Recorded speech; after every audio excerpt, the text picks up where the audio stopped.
Jy nie vir my 'n spookstorie nie. Van die vrou wat die loop in die hotel. My voel dit ook nie aan nie. Ik voel het. Voel jy dit? In die dag ook? En die dag? Dat iemand jou dop hou? Ja, en die persoon loopt achter mij aan. Maar Maar hoor, mijn spoel moest jou haren wat reis en jou, je raakt warm. is dit?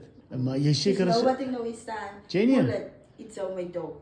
Jy laat my nou hoendervleis kry. Nee, maar het is zo. Wat is jou naam? Mijn naam is Fazlin. Vaslin, nou ek is nou hier by haar in Berrydale, né? Yes. Hier by die hotel, kunshotel. Sy sê sy voel iets hierso. Ek voel ook iets.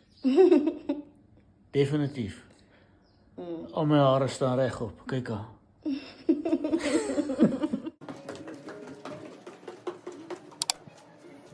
Pragtige plek die. Baie dankie. Ek weet die hotel is gebore in die 1880s. Ja. En hy was hotel net heeltyd nog 'n hotel. Hy Is was dit? al niks anders nie.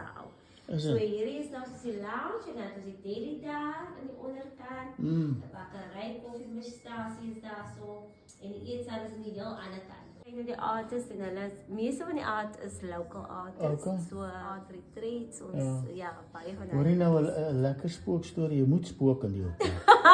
Nee, 1800. As meneer hierdie fotootjies sien, nou meneer weet ons van ons saans 10 uur, ja, 12 uur uit. Ja. Dan sit ons so al die ligte af en ek is so een wat moet toesluit en so. Okay. Daar skyn hier uit. O, as ek hulle vier sien, Is dit? dan wil ek hardloop.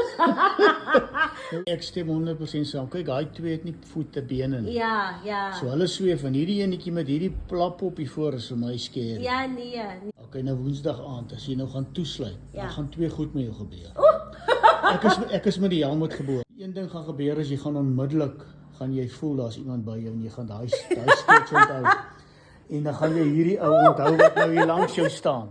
Hierdie ou wat hier langs jou staan. Wat is jou naam? Candice. Candice, ek is Karel en ek sê nou vir jou Woensdag aand is die groot aand in die meeting.